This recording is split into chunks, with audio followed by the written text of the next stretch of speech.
The morning I found it, I was not looking for anything. I was 81 years old.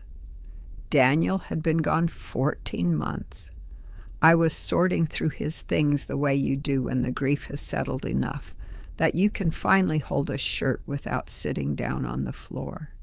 His bureau, his Sunday drawer, the one he kept locked. And I had never asked why, because in 58 years of marriage, I had learned that some silences were his to keep. The key was in his vest pocket. I found it when I was washing the vest to give away.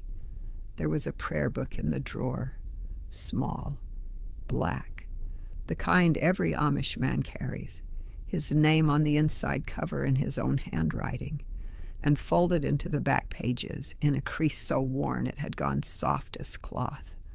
A piece of paper with a woman's name written on it. It was not my name. I stood at that bureau for a long time. The house was very quiet. Outside I could hear the neighbor's dog, the sound of a truck on the far road. I turned the paper over, nothing on the back. Just her name, in Daniel's careful hand, the letters he had learned in school at 8 years old and never changed. Written and rewritten, you could see it, the ink heavier in some places, like he had gone over it more than once. I set it down on top of the bureau. I went to the kitchen. I put the kettle on, and I stood at the window looking out at the yard he had tended for 40 years, and I thought, how long? How long has this paper been in that drawer? Before I tell you what I found out, my name is Anna. I grew up Old Order Amish in Holmes County, Ohio, and I am 83 years old. I have been telling this story to no one for 2 years. This is the first time I am saying it out loud. If you stay with me to the end, I will tell you everything I know. And I will tell you what I chose to do with it, because that part matters just as much as the finding. Daniel and I were married in 1963. I was 24. He was 27. We had courted for 8 months, which in our community was considered a full and proper length of time. He was steady. That is the word I always used for him. Steady. He showed up when he said he would. He built what he said he would build. He did not raise his voice. He did not drink. He provided.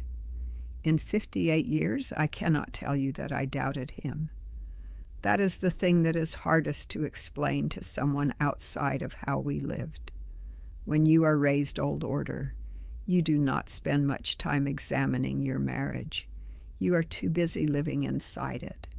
There are children to raise. Ours were 7. There are harvests. There is church every other Sunday. The bench moving from house to house through the district, the way it always had. There are funerals and frolics, and the particular rhythm of a life that does not change very much from one decade to the next, because it is not supposed to. I was not an unhappy woman. I want to say that plainly. I loved Daniel in the way you love someone who has been the structure of your life for longer than you can remember being without them. The way you love a house, not always with feeling, sometimes just with the body, the way your hand finds the door handle in the dark, because it has always been in that place. But there was one thing.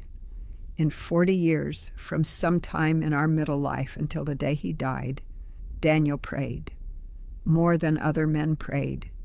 He would be up before me, which was not usual, and I would come downstairs and find him at the kitchen table with his prayer book open and his head bowed.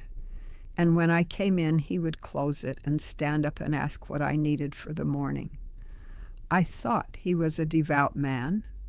I told people he was a devout man. I was proud of it. Now I think he was asking forgiveness. Every morning for 40 years. I think that prayer book was the only place he could say her name. Her name was Ruth. I found this out the way you find out things when you are old and the people who knew the story are mostly gone. I asked. I am 81 years old and I had nothing left to protect, so I asked the one woman I thought might know. My husband's sister, Edna, who is 84 and still sharp as a stitch, and who I have known since I was 20 years old. I drove to her house on a Tuesday. I brought the paper. I set it on her kitchen table. I said, "Who is Ruth?" Edna looked at the paper for a long time. Then she looked at me, and she said, "Daniel never told you." "He never told me," she said. "I thought he told you." "He never told me." What Edna told me over the next 2 hours is this. Before Daniel and I were courting, before I was part of his life at all, there was a girl named Ruth Yoder from a district 2 counties over. She and Daniel had met at a regional singing when he was 22. They had written letters. In those days, that was how it was done between districts. Letters that went through other hands, passed along at market days, slipped into pockets at church gatherings. They had written for almost a year. Edna said, he wanted to marry her. I sat with that for a moment. She said it quietly, the way you say something when you have held it a long time, and you are not sure whether saying it is a mercy or a wound. He wanted to marry her. He asked my father to make an inquiry, and her father said no. Why? Edna folded her hands on the table, because she had already been promised to someone else. Her family had arranged it before the letters started. Ruth may not have even known when she was writing to Daniel that there was already an arrangement. That was not unusual. These things moved in ways that girls did not always have full sight of, Daniel was told. He stopped writing. 3 months later, he began courting me. I said to Edna, did he love her? Edna said, I think he carried her. There is a difference. In our tradition, we do not speak much about love the way you might understand it. Love is what you do. It is the showing up, the providing, the steadiness. But carrying someone, that is something else. That is when a person lives in you even after they are not in your life, when you cannot put them down. I drove home and I sat in my kitchen and I thought about 58 years. I thought about all the mornings. I thought about the way he closed his prayer book when I came downstairs.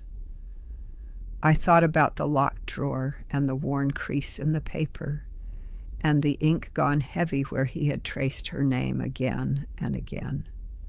I thought about the fact that he had married me steadily and honestly and had never once, not in 58 years, given me a reason to doubt him. And I thought, what is the right thing to feel about this? Because here is what our tradition teaches you. A wife does not expect to be everything. A husband does not expect to be everything. Marriage is not about the full heart. It is about the faithful life. Daniel was faithful in every action, in every year, in every morning when he got up before me and sat at that table and prayed, and then stood up and asked what I needed. He was faithful, but he had kept her name. For 40 years he had kept her name. What happened over the next 11 Sundays? I cannot carry it in 20 minutes. There are things this recording cannot hold. The names, the counting, the drawer, the dress I kept for 27 years. 3 years ago, I wrote it all down. The book is called The Sundays. Link is in the description and pinned in the first comment. I want to tell you what I know about Ruth Yoder, because I looked the way you can look now with the internet that my grandchildren showed me. Ruth married the man her family had chosen. She married him in 1961, 2 years before I married Daniel. She died in 2009 at the age of 69. She had 6 children. She is buried in a churchyard in Wayne County. I do not know if she ever thought of Daniel after the letters stopped. I do not know if she knew in some way that someone was carrying her for 40 years. I sat with her obituary on my granddaughter's phone for a long time. She looked like a woman who had had a full life. She was smiling in the photograph. She had grandchildren around her. I did not feel jealousy. That surprised me. I had expected jealousy. What I felt was something much stranger. I felt sorry for Daniel, for all those mornings at the table, for the crease in the paper that said how many times he had opened it, for a 22-year-old boy who had wanted something and been told no and had taken that no and turned it into 58 years of steadiness, of provision, of faithfulness to a woman he had chosen second. He chose second, and he stayed. He stayed completely. I do not know if that is beautiful or sad. I think it might be both. My daughters do not know this story. My sons do not know this story. I have told no one in my family, and I have spent 2 years deciding whether to keep it that way, because here is what I keep coming back to. Daniel is gone. Ruth is gone. The letters are gone, dissolved into 40 years of fog. What is left is the paper and the crease and the worn pages of a prayer book and a man's name on the inside cover, and my name. My name is also in that prayer book, on the page where he listed the people he prayed for, in the same handwriting. I found it when I looked more carefully. He prayed for me, too. Every morning for 58 years at that kitchen table, with his head bowed, he prayed for me, too. I have thought about this a great deal.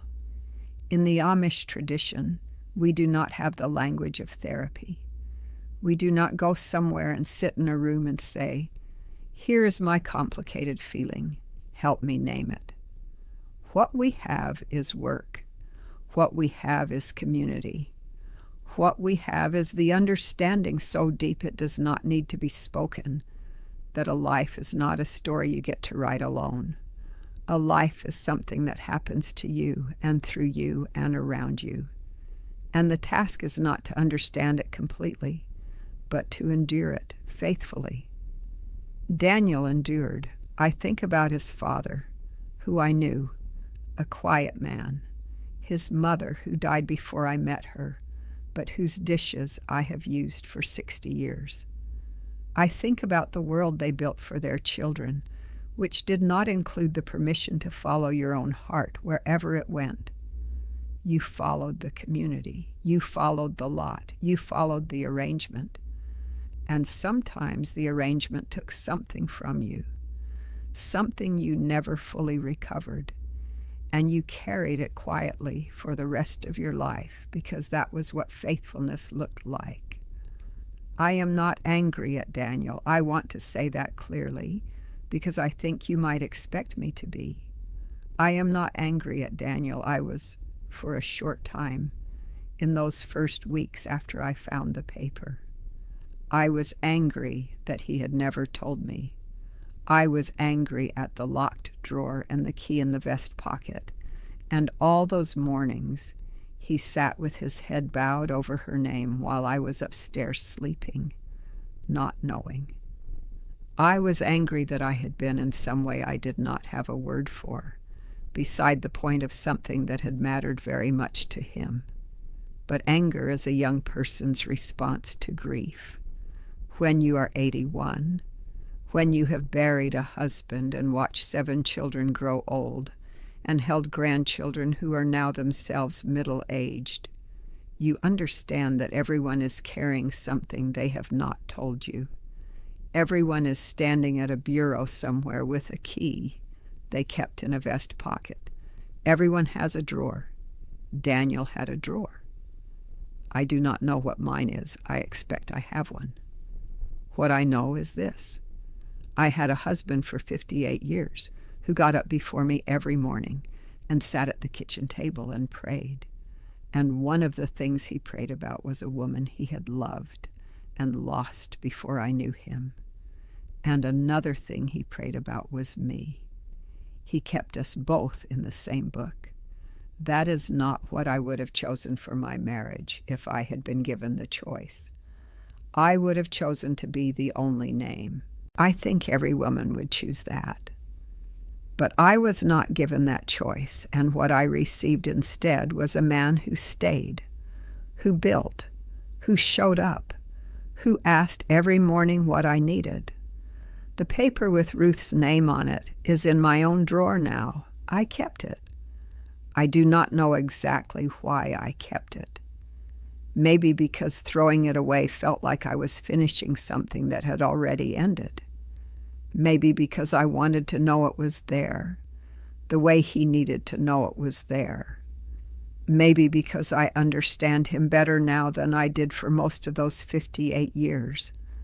And understanding is not nothing. At 83, understanding is not nothing. If you have found something in a drawer, something you were not meant to find, something that changed the shape of a life you thought you knew, I see you. If you have sat at a kitchen table with a piece of paper and thought, how long, how long, I see you.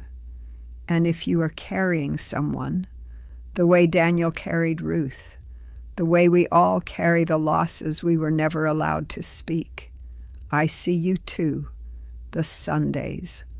What 20 minutes cannot hold. Link in the description and pinned in the first comment. The morning is yours if you decide it is.